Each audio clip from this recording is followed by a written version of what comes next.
Hola amigos, bienvenidos a otra entrega de Ajedrez Globalizado. Les habla Javier Toledo, gusto reencontrarnos para continuar repasando ajedrez del momento aquí en Montevideo en el marco de la reapertura de las actividades con la decisión del gobierno de esto que tiene que ver con ir abriendo diferentes deportes, ajedrez presencial. En este caso estamos en el torneo de Club Trevejos, que ya cumplió 3 rondas y que en la pasada rueda destacó una partida precisamente que tiene aspectos muy interesantes que queremos compartir con ustedes en esta entrega de ajedrez, en este caso ajedrez uruguayo, y destacando a el jugador precisamente, que es lo más importante de este deporte y de cualquier otro deporte. Marcelo Lancilota iba de blancas ante Matías Mijailov, el maestro nacional, y se da una partida muy interesante desde el punto de vista teórico en la apertura, que muestra cómo jugar y cómo no se debe jugar este tipo de líneas. Es muy plausible la actitud de Lancilota, que decide entrar en una secuencia en la que tiene algunos truquillos en la apertura, pero bueno, de alguna manera demuestra que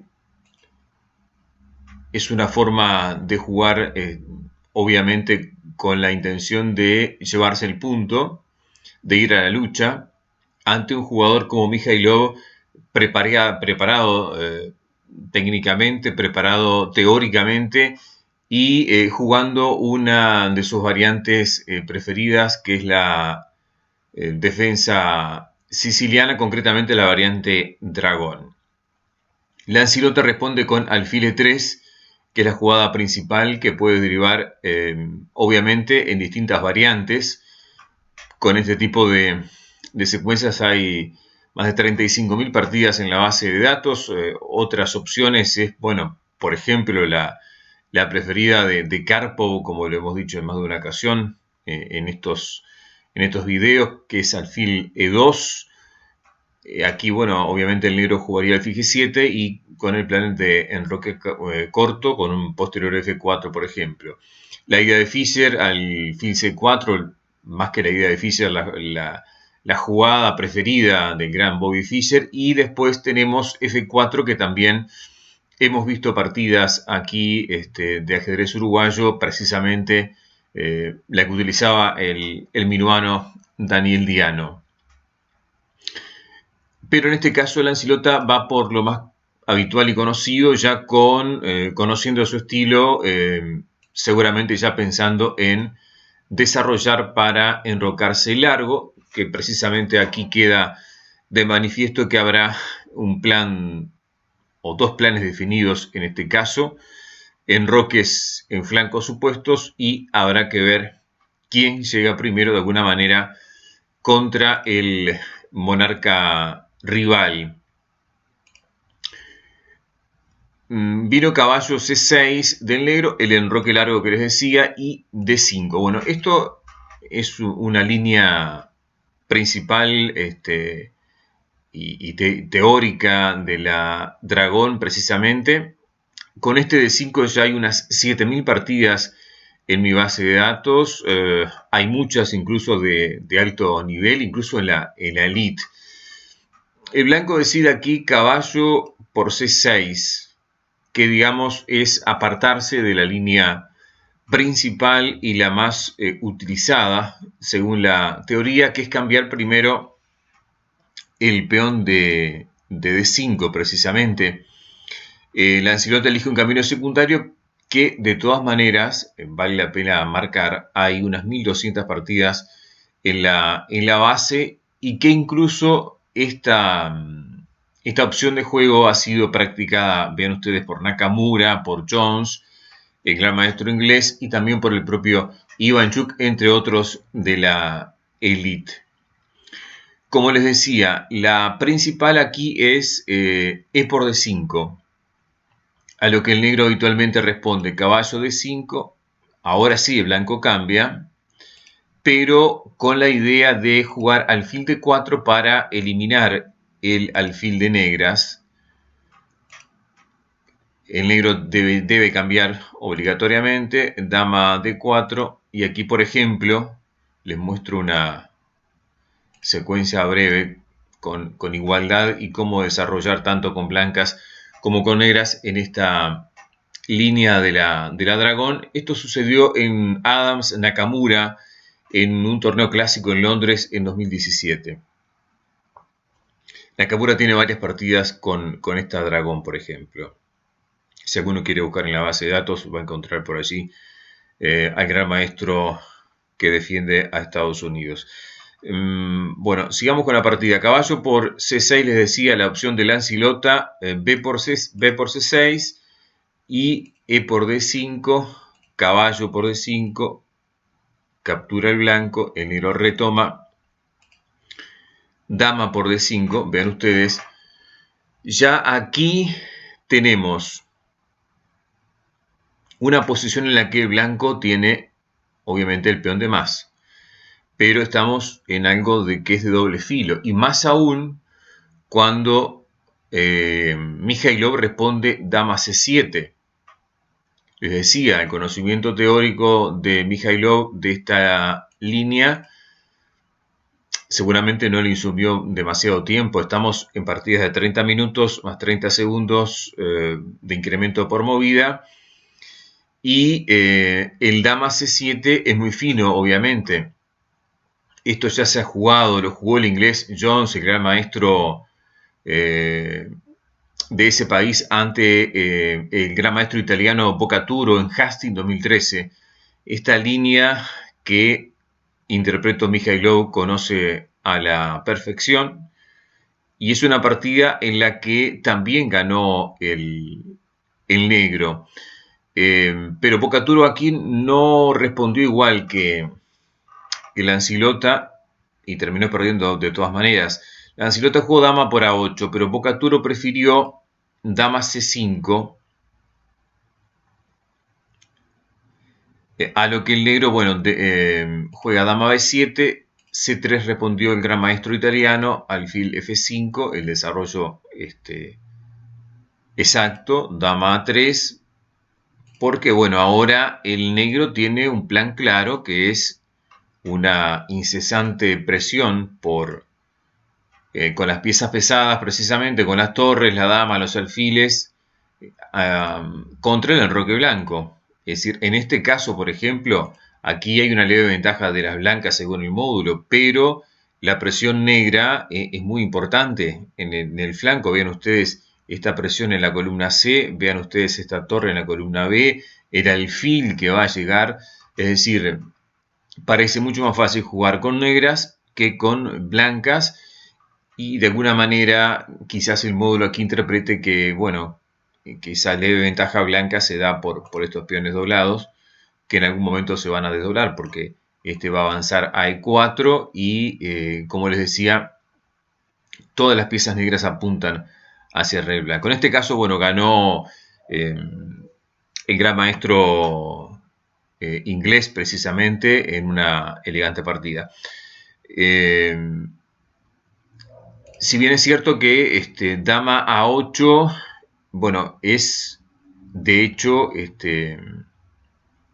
de doble filo, ¿no? Porque hay que ser muy, muy precisos en este tipo de líneas en donde, bueno, habrá que entregar la dama por dos torres. Parece quizás más sensato intentar dama C5 de alguna manera, pero bueno, puede pasar eso que les mostraba recién, de esa presión que el negro indudablemente va a hacer sobre el monarca blanco, que se ha enrocado largo. Y que ahora nos damos cuenta que sería mejor que estuviera del otro lado. Pero bueno, el plan original que se hace aquí es ir hacia el flanco dama. Bueno, dama por A8, y aquí obviamente la necesaria es alfil F5. De hecho, ya a alto nivel es difícil encontrar partidas con esta línea, prácticamente no hay. Hay unas 10 partidas en mi base de datos con esta secuencia, pero digamos que son de elo inferior a 2000 o 2100. La única, digamos, de un nivel importante que encontré en mi base de datos con esta línea es entre Nikolai Grigore, un elo de 2343, y de Mikhail Golubev, con un elo de 2400. Esto fue un abierto en Bucarest, Rumanía, en 2003.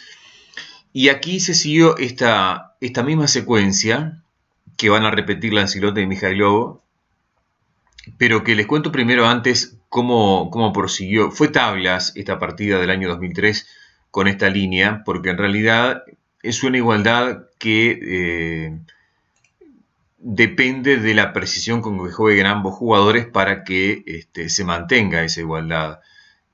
Y obviamente hay que conocer un poco cómo seguir esta línea, porque en partidas con ritmo reducido es quizás complejo encontrar la jugada exacta para no quedar inferior. Y la jugada exacta aquí en esta posición es torre de 2. Bueno, por ejemplo, Golubev jugó aquí alfil E6 y la respuesta de Grigore fue C4. Ven ustedes sin miedos. Dama A5, A3, H5, alfil E2. Hay que desarrollar la torre de A. Rey G8, torre A de 1, dama E5 y alfil D4. Bueno, aquí se entrega el peón de H2, pero digamos que la secuencia de esta posición está tablas, es igualdad. Jugaron algunas movidas más ambos y acordaron el empate, porque de alguna manera el blanco logró acomodar las piezas y digamos quedándose en esa secuencia de cobertura de su monarca, es muy difícil dar vuelta a la partida. Pero volvamos a Lancelot Mijailov. Captura el negro la torre y aquí, como les decía, la jugada precisa en esta secuencia es lo que jugó Golubev, que es torre de 2. Alfil de 3 es lo que eligió en este caso Lancelot, y digamos que es la primera imprecisión del blanco que le permite a Mijailov tomar el mando de la partida. Como les decía, torre de 2 es la exacta. Y vean ustedes, porque existe aquí también la necesidad de que el negro juegue, digamos, de una manera precisa, porque si se despista y bueno, y amenaza, por ejemplo, esto, se estaría comiendo un mate en D8.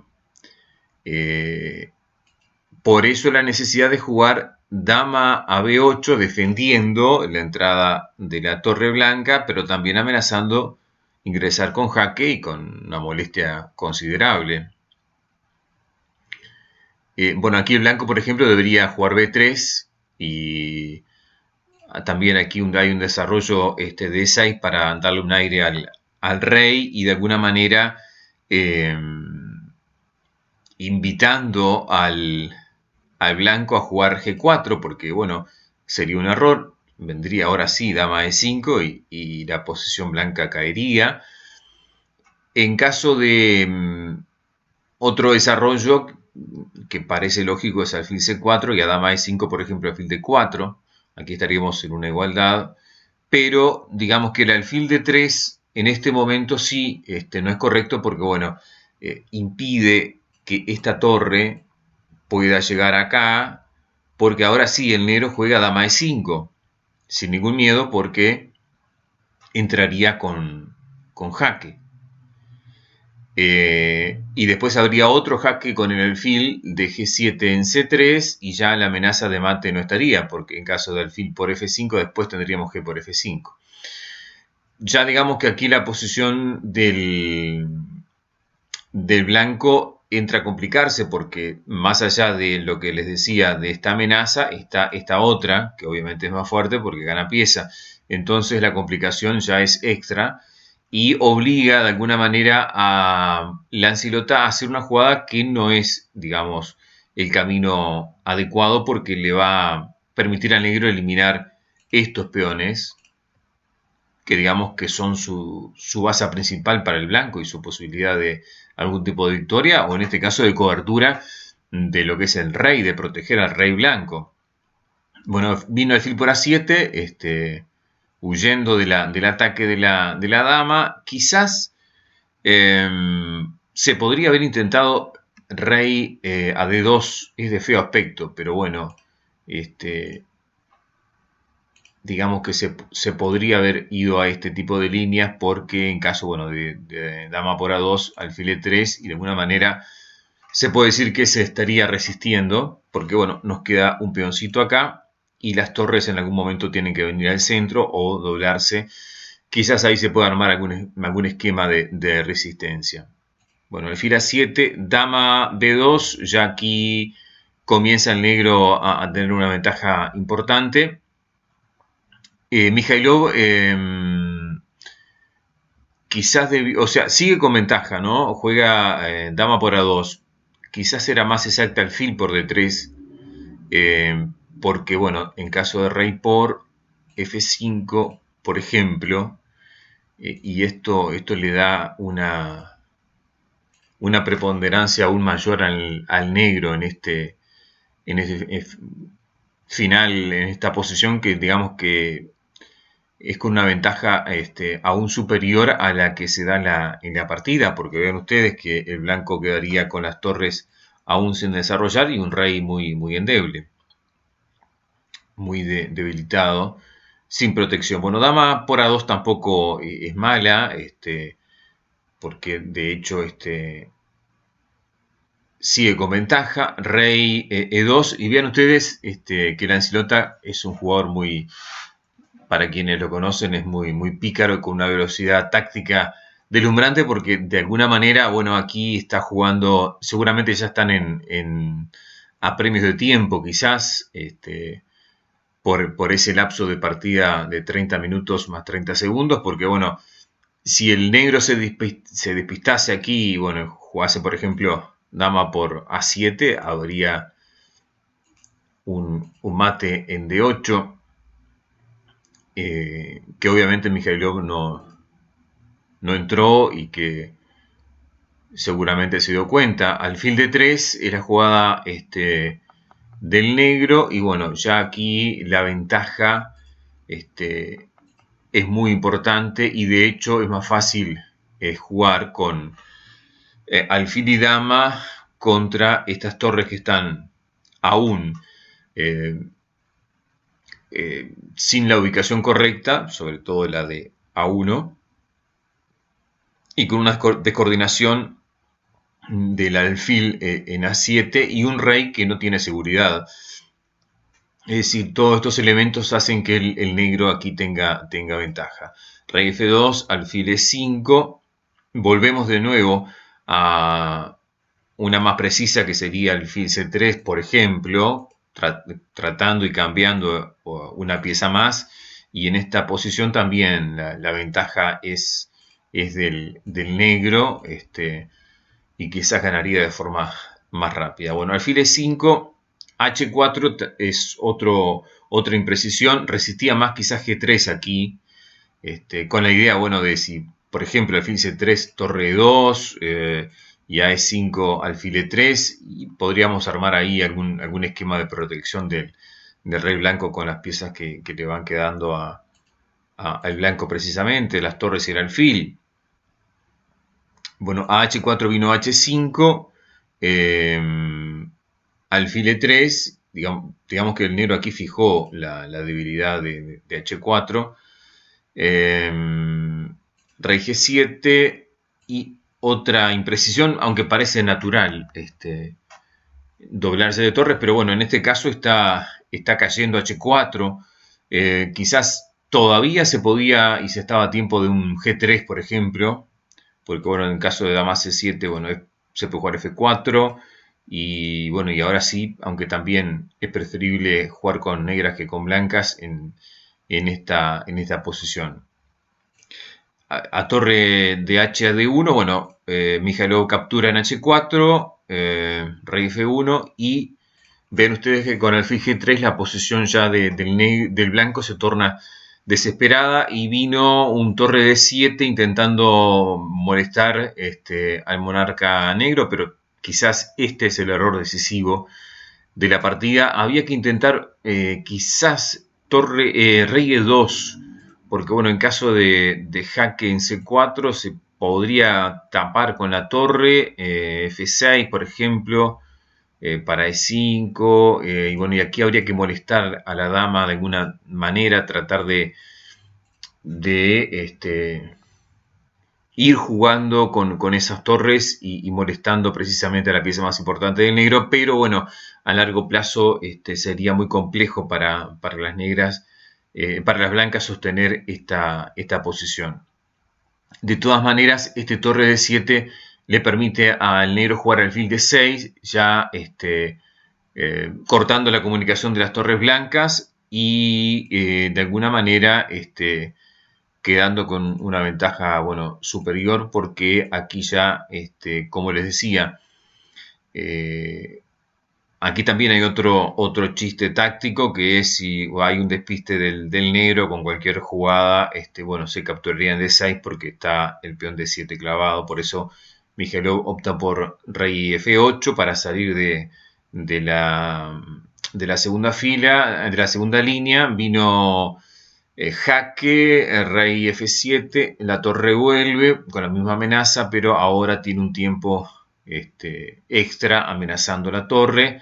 Torre A7, H4, jaque, el rey se va a esconder nuevamente y ya aquí no hay posibilidades de salvación. Quizás se podría haber intentado torre acá, a H8, buscando capturar el peón de H4, pero se puede defender, es decir, tampoco garantizaba este tipo de secuencias alguna salvación, porque el plan sigue siendo el mismo, H3. Bueno, vino dama F4, la torre vuelve defendiendo y atacando, pero ingresa la dama en H2 con mucho ruido ahí, y ya llegan los golpes decisivos con alfil G3, alfil se va, dama clava el alfil, ya aquí seguramente con apremios de tiempo vino torre a la columna G y no hay vuelta con el H3 definitivo, cediendo indudablemente la defensa y obligando a el blanco a abandonar en esta interesante partida, porque indudablemente ambos desplegaron un juego interesante que tuvo como cometido la victoria. Que es lo importante en este tipo de juegos, es bueno, jugar precisamente al ajedrez e intentar ganar. En los otros resultados de la tercera ronda de este torneo organizado por el Club de Ajedrez Los Trebejos, bueno, fue tablas sin lucha lamentablemente en las dos primeras mesas. Los Piratas, Facundo Domínguez y Rodrigo Ibáñez. También tablas base a la cuesta con Caetano. Milán cayó ante Ramos Correa. Peláez perdió con Durante. Musi le ganó a Matías Ramos. Abedician a Diego Moreno. Grierson cayó derrotado con Gabriel Barandiarán. Mauro Barbosa le ganó a Richard Fontora. Díaz Rosas hizo tablas con el joven Franco Manteiga. Y el Felipe Lancilota perdió con Kulik. Nelson Moreno le ganó a Omar Olivera. Y victoria de Facundo Muniz ante Ernesto Blanco. Rudmar Blanco, precisamente. La cuarta ronda se va a jugar el lunes y digamos que en las tres principales mesas tenemos al maestro nacional Mijailov y Rodrigo Ibáñez, Caetano Facundo Domínguez y Ramos Correa ante Mauro Barbosa. Las posiciones, bueno, con estas tablas en los primeros tableros se han emparejado. Hay 5 jugadores con 2 puntos y medio: Mijailov, Ibáñez, Caetano, Facundo Domínguez, Ramos Correa. Después hay un grupo importante con 2, Mauro Barbosa, Barandarian, Bas La Cuesta, Aurelio Durante y Musi con Alexander Avediciano, que hace prever que las últimas 3 rondas sean muy emotivas precisamente en esta vuelta del ajedrez presencial en Montevideo, concretamente aquí en Uruguay, que esperemos en algún momento podamos ir retomando paulatinamente en la medida de que vaya cediendo esta situación provocada por el coronavirus. Ha sido un gusto, les invito a que se suscriban a nuestro canal para continuar de alguna manera creciendo, avanzando en esta propuesta de difusión del ajedrez por y para el ajedrez sin réditos personales. Ha sido un gusto estar con ustedes. Volvemos en cualquier momento.